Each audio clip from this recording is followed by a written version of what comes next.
Hello बच्चों, आइए हम लोग आज देखते हैं एक समान वैद्युत क्षेत्र में आवेशित कण का गमन पथ। एक समान वैद्युत क्षेत्र में आवेशित कण का गमन पथ, इसको आज हम लोग देखेंगे। देखो, इसमें ये आपको बताना है कि एक आवेशित कण है, चाहे इलेक्ट्रॉन, प्रोटॉन, न्यूट्रॉन कुछ भी हो, उसका एक समान वैद्युत क्षेत्र में उसका वे कैसे होगा, उसका पथ कैसे होगा, उसको हम लोग आज डिस्कस करते हैं। तो हम सबसे पहले एक समान वैद्युत क्षेत्र बनाते हैं। ठीक है, सबसे पहले एक समान वैद्युत क्षेत्र बना लेते हैं। मान लो ये यहां पर एक समान वैद्युत क्षेत्र क्या है, ई है। ठीक है, ये एक प्लेट है जिस पर प्लस आवेश उपस्थित है।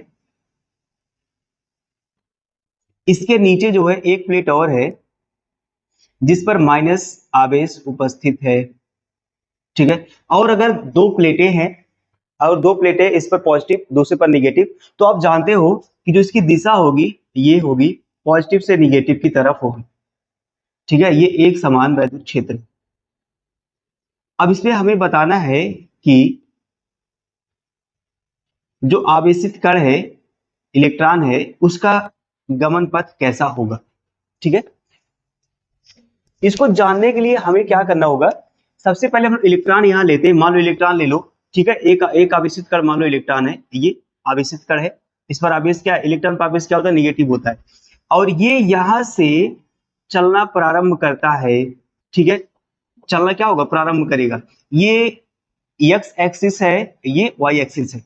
तो इसका वेग मान लेते हैं स्टार्टिंग में क्या है, v है। और ये अब क्या करेगा, v वेग से एक्स एक्सिस में इंटर करेगा। ये जाते जाते क्या होगा, कुछ इस तरह से हो जाएगा। और वैद्युत क्षेत्र में इसका वेग क्या है, v है। लेकिन जैसे वैद्युत क्षेत्र के बाहर निकलता है, इसका वेग क्या होता है, v डैश होता है, मतलब परिवर्तित हो जाता है, चेंज होता है। इसमें क्या लिखोगे आप, लिखने के लिए मैं बता रहा हूं क्या लिखोगे आप। ये क्या है, एक समान वैद्युत क्षेत्र है, इसमें दो प्लेटें हैं, एक प्लेट पॉजिटिव और एक प्लेट पर धनावेश, दूसरी प्लेट पर ऋणावेश उपस्थित है। और इस एक समान वैद्युत क्षेत्र में हम लोग कल्पना करते हैं इलेक्ट्रॉन है वो जो आवेशित है, आवेश इस पर होगा माइनस चार्ज। और ये भी वेग से इस वैद्युत क्षेत्र में प्रवेश करता है। जब इसमें प्रवेश करता है उसका वेग स्मॉल भी ही रहता है, बट जब निकलता है वैद्युत क्षेत्र से बाहर निकलता है तो उसका वेग कैसा हो जाता है, v डैश हो जाता है। आई होप आपको कितनी बात समझ में आई होगी। अब देखो, इसमें एक बात मैं आपको बताऊं, जब ये इलेक्ट्रॉन एक्स एक्सिस के दिशा में गति करेगा, एक्स एक्सिस के अनुदिश गति करेगा, तो उस पर कोई बल कार्य नहीं करेगा। लेकिन देखो, वाई एक्सिस की दिशा में इस पर एक बल कार्य करेगा जिसको हम लोग एफ से लिखेंगे। ठीक है, इधर देखो, एक्स एक्सिस की दिशा में कोई बल नहीं कार्य करेगा। अगर कोई बल नहीं कार्य करेगा तो एक्स एक्सिस की दिशा में कोई त्वरण भी नहीं होगा, ये जान लीजिए। अगर त्वरण होगा तभी बल काम करेगा। तो वाई एक्सिस में एक बल एफ काम करेगा तो इसमें त्वरण भी उत्पन्न होगा। मीन्स यहां से हम लोग क्या निकालेंगे, एफ बल का मान निकालेंगे और स्मॉल ए त्वरण का मान निकालेंगे। ठीक है ना। तो इसमें मैं लिखता हूं वाई एक्सिस के अनुदिश, लिख दो इस बात को, देखो मैं लिख दे रहा हूं, चूंकि एक्स एक्सिस में कोई बल कार्य नहीं करेगा, इसलिए इसलिए वाई अक्ष के अनुदिश, वाई अक्ष के अनुदिश बल। अब बल कैसे निकालोगे, वाई अक्ष के अनुदिश बल कैसे निकालोगे बताओ। आप जानते हो ना, वैद्युत क्षेत्र, चूंकि वैद्युत क्षेत्र है, वैद्युत क्षेत्र की परिभाषा से E बराबर एफ अपान में क्या होता है, क्यू, हम लोग पढ़े हैं। लेकिन यहाँ पर इलेक्ट्रॉन की बात हुई, इसलिए आप क्या रखोगे, इलेक्ट्रॉन रखोगे। तो एफ बराबर क्या हो जाएगा, ई। ये वैद्युत क्षेत्र है, ये क्या है, इलेक्ट्रॉन है। तो यहाँ पर मैं डायरेक्ट लिख रहा हूँ, एफ बराबर क्या हो जाएगा, ई कैपिटल ई। ठीक, और आगे चलते हैं। बल के कारण, बल के कारण उत्पन्न त्वरण, उत्पन्न त्वरण, त्वरण कैसे निकालोगे, एफ बराबर हम लोग जानते हैं ना, यम में होता है। तो ए बराबर क्या होगा, एफ अपान में यम। तो यहां से ए इक्वल टू लिखोगे एफ अपान में यम। यहां से दे दो सर, हम लोग जानते हैं एफ बराबर यम में से, और ये हम लोग जानते हैं ई बराबर होता है एफ अपान में क्यू से। क्यू मीन्स क्या, यहाँ पर आवेश, वो इलेक्ट्रॉन है। तो यहाँ पर ए बराबर एफ की वैल्यू रखो ई, कैपिटल ई अपान में होगा स्मॉल एम, ये हो जाएगा इक्वेशन नंबर फर्स्ट। त्वरण का मान निकाल लिए, एफ का मान निकाल लिए, ठीक है। अब देखो दूसरी बात ध्यान से समझोगे, ठीक है। अब यहां से आप समझिए, देखो चूंकि ये जो इलेक्ट्रॉन है एक्स एक्सिस में गति करेगा, तो कोई ना तो बल लगेगा ना तो कोई त्वरण लगेगा, लेकिन ये एक्स एक्सिस में जाएगा तो कुछ ना कुछ दूरी ट्रेवल करेगा ना, कुछ ना कुछ दूरी चलेगा। वही हम लोग निकाले चल रहे हैं कि एक्स अक्ष में, एक्स अक्ष के अनुदिश, एक्स अक्ष के अनुदिश टी समय में चली गई दूरी, चली गई दूरी। आप बताओ दूरी बराबर जानते हो, मैं एक बहुत अच्छी चीज लिख रहा हूं, क्योंकि देखो ये अगर एक्स एक्सिस में कोई कण गति करता है तो उसकी दूरी को हम लोग एक्स से रिप्रेजेंट करेंगे, अगर वाई एक्सिस में कोई कण गति करता है तो उसको हम लोग वाई से रिप्रेजेंट करेंगे। फिर से सुनो, अगर कोई एक्स एक्सिस के अलांग गति करता है तो उसको उसकी दूरी को एक्स से, अगर वाई के अलांग गति करता है तो उसकी दूरी को वाई से लिखेंगे। तो आप जानते हो दूरी बराबर, एक बार लिख दूं मैं, चली गई दूरी बराबर होगा, दूरी बराबर होता है, डायरेक्ट लिख देगा, यहां मैं लिख दे रहा हूं, चूंकि ये एक्स एक्सिस के अलांग गति कर रहा है इसलिए एक्स लिख रहे हैं। दूरी बराबर होता है चाल गुणे समय, तो यहाँ पर चाल क्या है, भी है, भी वेग से गति कर रहा है, समय क्या है, स्मॉल टी है। यहाँ फॉर्मूला लिख दे रहा हूं, दूरी बराबर होता है सर, दूरी बराबर होता है चाल गुणे समय, ये होता है। अब यहां से टी बराबर निकालो, समय बराबर निकालो, कितना समय लग रहा है, तो एक्स अपान में क्या होगा, भी हो जाएगा, ये एक्स अपान में क्या होगा, भी हो जाएगा। समीकरण नंबर 2 दे दो, बात समझ लो। यहां से हम लोग त्वरण निकाल लिए और यहां से एक्स एक्सिस के अलांग टी समय में कितना दूरी चलेगा वो निकाल लिए, वी टी चलेगा, और समय निकालोगे तो एक्स अपान में भी आएगा। आगे चलते हैं हम लोग। अब देखो हमने अभी जस्ट बताया कि वाई एक्सिस के अलांग ना, वाई अक्ष के अनुदिश जो है बल भी कार्य कर रहा है और त्वरण भी काम कर रहा है, लेकिन आप ये बताओ जब ये एक्स एक्सिस के अलांग गति कर रहा है तो इसका कुछ ना कुछ वेग है कि नहीं है, कुछ ना कुछ वेग है। बट वाई एक्सिस के अलांग ना, वाई अक्ष के अनुदिश इसका प्रारंभिक वेग क्या है, शून्य है, ठीक। ये बात मैं लिख रहा हूं आगे, चूंकि चूंकि आवेशित कण का वाई अक्ष के वाई अक्ष के अनुदिश, वाई अक्ष के अनुदिश प्रारंभिक वेग वेग शून्य है, शून्य है,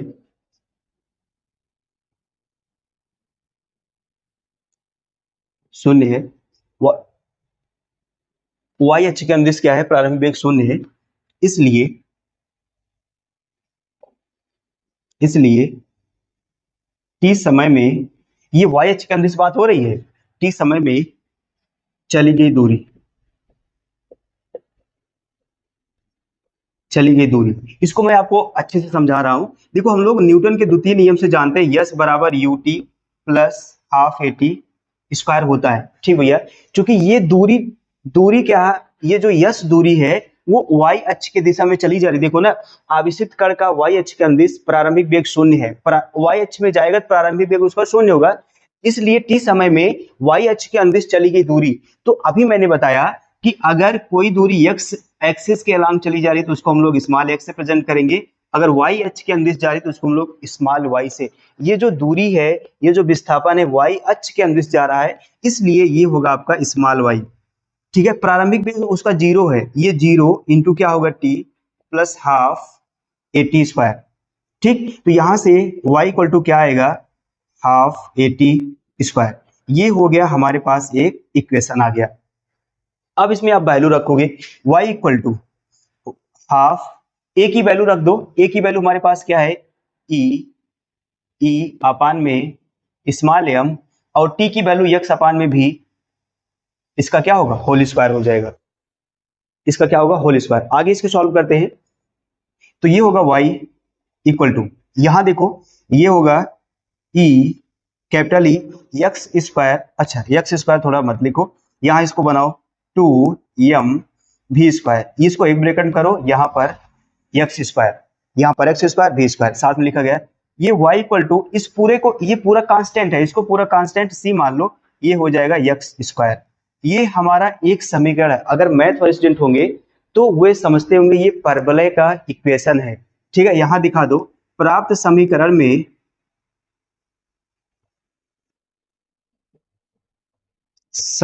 में x में 2 घात और y में 1 घात है, इसलिए यह परवलय को प्रदर्शित करता है। परवलय को क्या करता है? प्रदर्शित करता है। अतः अतः अतः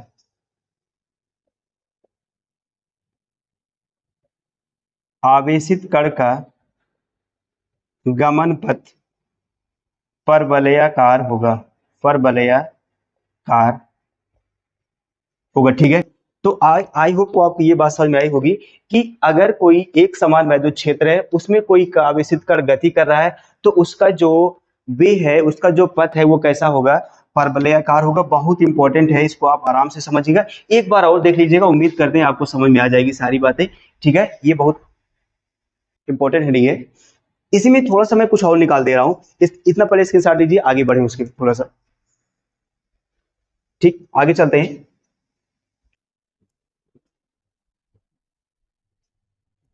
ये अच्छा, अब ये बताओ दो मुझे, तुम आप लोग ये बताओ मुझे, अगर ये इलेक्ट्रॉन जो है v वेग से गति कर रहा है, तो कुछ ना कुछ इसकी गतिज ऊर्जा भी होगी, वही गतिज ऊर्जा निकालने चल रहे हैं।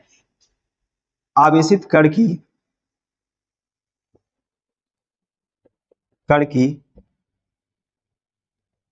गतिज ऊर्जा मान लेते हैं कैपिटल के है, और ये कैपिटल के बराबर क्या होता है? Half m v square. But हमें बनाना क्या है? 2mv²। 4 से दोनों तरफ गुणा करा दो, 4k बराबर 4/2 mv²। 2 से 2 कट जाएगा, बचेगा 2, तो ये 4k इक्वल टू कितना बचेगा? 2mv²। ये देखो बन गया कि नहीं बन गया? अब इस इक्वेशन में रख दो, y equal to E capital E square into क्या होगा? एक्स स्क्वायर अपान में 2mv² का स्थान पे क्या रख दोगे? 4k। तो ये क्या है? ये है हमारे पास गतिज ऊर्जा के फॉर्म में इक्वेशन आ गया। ठीक है, ये है गतिज ऊर्जा के फॉर्म में इक्वेशन। आई होप को आपको सारी बातें समझ में आई होंगी, और इसको देखिए अच्छे से समझ में, कहीं नहीं समझ में आता तो कमेंट करिए। मिलते हैं नेक्स्ट में, तब तक के लिए जय। आइए इसके बाद वाली हेडिंग देखते हैं। इसके बाद एक हेडिंग और है, वैद्युत क्षेत्र में वैद्युत द्विध्रुव की स्थितिज ऊर्जा। वैद्युत क्षेत्र में वैद्युत द्विध्रुव की स्थितिज ऊर्जा हम लोग निकालेंगे। एक बात मैं बता दूं, स्थितिज ऊर्जा हो, गतिज ऊर्जा हो, यह एक प्रकार का किया गया कार्य ही होता है। एक प्रकार का क्या होता है? किया गया कार्य होता है। तो वैद्युत क्षेत्र में वैद्युत द्विध्रुव की स्थितिज ऊर्जा निकालने के लिए हमें क्या होगा? जो कार्य करना पड़ेगा वही क्या हो जाएगा? स्थितिज ऊर्जा होगी। इसमें हम लोग एक फिगर से समझते हैं, एक फिगर से हम लोग समझते हैं। मान लो ये एक समान वैद्युत क्षेत्र, ये क्या है? एक समान वैद्युत क्षेत्र है, और ये अनंत है। ठीक है, ये अनंत है, अनंत है। अब हम लोग क्या करेंगे? एक वैद्युत द्विध्रुव को अनंत से इस वैद्युत क्षेत्र में लाएंगे, जिस पर माइनस क्यू आवेश और क्या है? ये प्लस क्यू आवेश स्थित है, और इसके बीच की दूरी कितना है? 2l है। बात को समझिए, अनंत से वैद्युत द्विध्रुव को वैद्युत क्षेत्र में, अनंत से वैद्युत द्विध्रुव को वैद्युत क्षेत्र में लाने में किया गया कार्य ही क्या होता है? स्थितिज ऊर्जा होती है।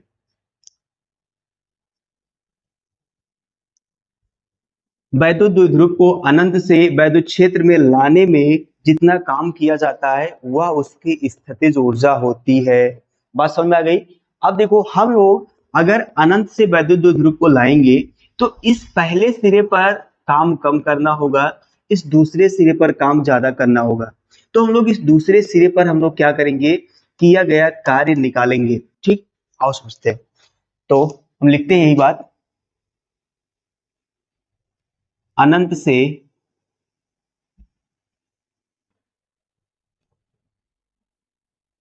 वैद्युत द्विध्रुव को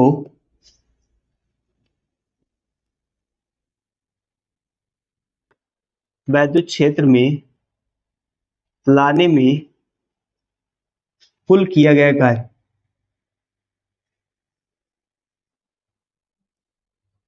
कुल किया गया कार्य, ठीक है।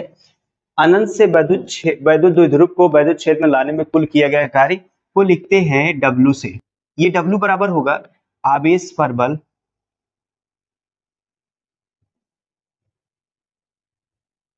गुणे क्या होगा, दूरी। दूरी मतलब क्या, वैद्युत द्विध्रुव की दूरी होगी, ठीक है। हाँ, ये होगी वैद्युत द्विध्रुव की दूरी, लिख दे रहा हूं। अब W बराबर वैद्युत आवेश पर बल निकालेंगे, आवेश पर बल निकालेंगे, ये मैं डायरेक्ट लिख रहा हूं क्योंकि माइनस इस सिरे पर निकाल रहा हूं। ये होगा माइनस ई क्यू इंटू वैद्युत द्विध्रुव की दूरी कितना है 2l। देखो मैं कहां से निकाला हूं इसको, ये होता है वैद्युत क्षेत्र E बराबर एफ अपान में क्या होता है Q, तो एफ बराबर निकालोगे तो क्या आएगा ई क्यू, ठीक है, ये होगा। और तो ये W बराबर होगा माइनस ई, इसको एक करो Q इंटू 2l, ये क्या है बताओ, ये वैद्युत द्विध्रुव है, ये क्या है P है, यहां लिख दो P बराबर होता है Q इंटू 2l, इतना होता है, ठीक। ये इतना किया गया कार्य हो गया है, इतना क्या है W बराबर माइनस ई पी, ये कितना किया गया कार्य है, यहां पर लिख दो चूंकि चूंकि ऊर्जा निगेटिव में है इसलिए न्यूनतम होगी, इसलिए ऊर्जा क्या होगी, न्यूनतम होगी। इस स्थिति में इस स्थिति में द्विध्रुव द्विध्रुव अस्थाई संतुलन में होगा, अस्थाई संतुलन में होगा मतलब जब ऊर्जा कम होगी तो अस्थाई संतुलन में होगा, तो अस्थाई संतुलन में उसकी जो ऊर्जा होगी मैं लिख रहा हूं U0 से बराबर होगा माइनस ई पी, ये हो गया वैद्युत द्विध्रुव की ऊर्जा, ठीक।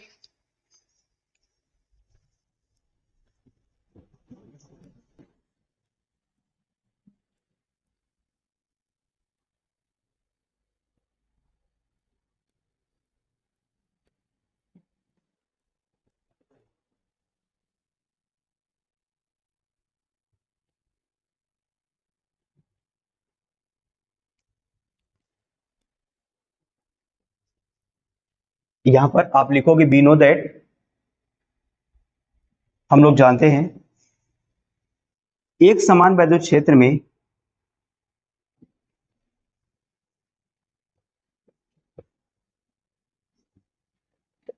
में द्विध्रुव को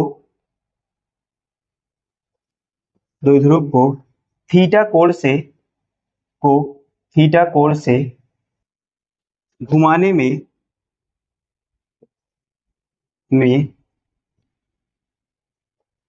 कृत कार्य कितना होता था, निकाले हैं आप लोग, W बराबर पीई या E P 1 minus cos theta, ठीक है। अब देखो एक समान घुमाने में भी जो कार्य किया जाएगा वो क्या होगा, W बराबर पीई 1 माइनस कॉस थीटा, और जो काम किया जाएगा वही मैंने बताया स्थितिज ऊर्जा है, मीन्स ये भी एक प्रकार की क्या है, स्थितिज ऊर्जा है। तो कुल ऊर्जा निकालोगे, कुल ऊर्जा U से लिख रहे हैं, U बराबर क्या होगा U0 प्लस W, U बराबर U0 का मान minus E P plus W का मान है पीई 1 माइनस कॉस थीटा, ठीक है, 1 माइनस कॉस थीटा। कॉमन ले सकते हो अभी, U बराबर ई पी कॉमन ले लो, ई पी कॉमन लोगे तो यहां से -1 बचेगा, यहां से कितना बचेगा, यहां से कितना बचेगा, ये माइनस, देखो ईपी कॉमन हुआ तो -1 बचा, यहां से +1, यहां से क्या बचा माइनस कॉस थीटा। देखो ये प्लस ये माइनस कट जाएगा और आपके पास बचेगा कितना,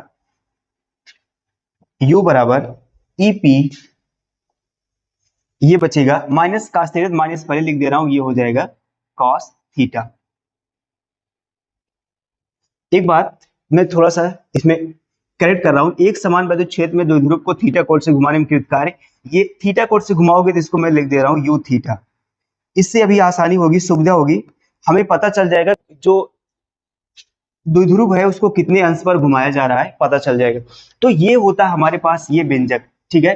ये जो ऊर्जा है ये ऊर्जा निगेटिव है, इसलिए ऊर्जा कम होगी, और ऊर्जा कम होगी तो जो द्विध्रुव है अस्थायी संतुलन में होगा। आई होप को आप कितना समझ में आया होगा। हम लोग कुछ कंडीशन देखने चल रहे हैं। Case number first, case first देख रहे हैं। ये वैद्युत द्विध्रुव जब यदि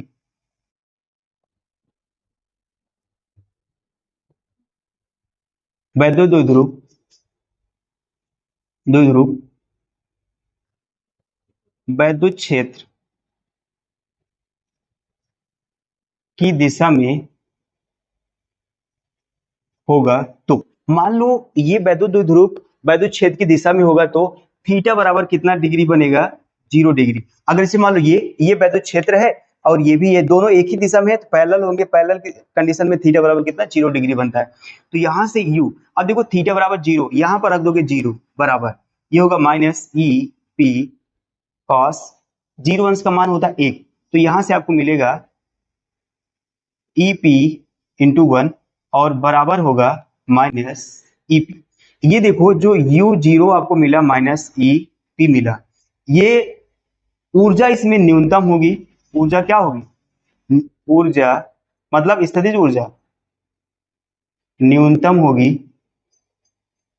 और जब ऊर्जा न्यूनतम होगी तो अस्थायी संतुलन में होगा। द्विध्रुव अस्थायी संतुलन में होगा, अस्थायी संतुलन में,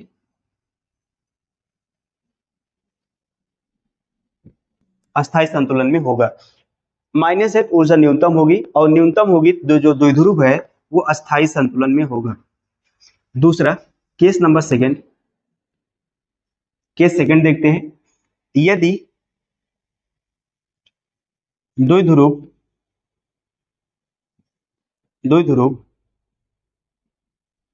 क्षेत्र के लंबवत हो तो थीटा बराबर 90 डिग्री, तो थीटा बराबर कितना डिग्री, 90 डिग्री बनेगा। तो u 90, अब देखो ना इसी में 90 रख रहा हूं इसीलिए मैंने इसको थीटा कहा। तो ये u 90 बराबर माइनस ई पी इंटू ये होगा cos 90 डिग्री, और cos 90 की वैल्यू क्या होती है, 0 होती है, और u बराबर क्या होगा, ये पूरा हो जाएगा 0 ना। इसको सॉल्व करोगे माइनस ई पी, और cos 90 की वैल्यू होती है 0, तो पूरा हो जाएगी ऊर्जा 0। देखो ऊर्जा शून्य है, इसलिए भी क्या होगा, ये अस्थायी संतुलन में होगा, अस्थायी संतुलन में होगा। कौन, द्विध्रुव। और तीसरा निकालते हैं केस थर्ड। केस थर्ड देखते हैं। केस थर्ड में क्या करोगे, यदि जो द्विध्रुव है इस वैद्युत क्षेत्र के विपरीत दिशा में आ जाए ना, जैसे ये देखो दोनों एक ही दिशा में, ऐसे ऐसे उल्टा आ जाए तो 180 डिग्री बनेगा। तो यदि थीटा बराबर 180 अंश, अगर थीटा बराबर 180 मतलब क्षेत्र और द्विध्रुव विपरीत दिशा में, लिख दे रहा हूं द्विध्रुव और क्षेत्र विपरीत दिशा में, ठीक है, तो 180 बनेगा। और यहां से आप रखोगे u 180 इक्वल टू ये होगा माइनस ई पी कॉस 180, और cos 180 की जो वैल्यू होती है -1 होती है, रट लो यहीं पे इसको, ठीक है। ये होगा u 180 बराबर -1, ये बार ये इसकी वैल्यू -1 और ये माइनस माइनस क्या होगा, प्लस हो जाएगा, तो ये हो जाएगा प्लस ep। अब देखो यहां पर वैल्यू प्लस में आ गई, मतलब ऊर्जा जो है प्लस में आ गई, इसलिए ऊर्जा बहुत ज्यादा होगी, ऊर्जा बहुत ज्यादा होगी, और बहुत ज्यादा होगी तो द्विध्रुव अस्थायी संतुलन में नहीं होगा, ये होगा अस्थायी संतुलन में, अस्थायी संतुलन में होगा। आई होप को आपको सारी बातें समझ में आई होंगी, विधिवत समझ में आई होगी। अगर आपको सारी बातें समझ में आई होंगी, आप मेरे चैनल को सब्सक्राइब कर लीजिए, शेयर कर दीजिए अपने दोस्तों के साथ। मिलते हैं नेक्स्ट वीडियो, तब तक लिए जय।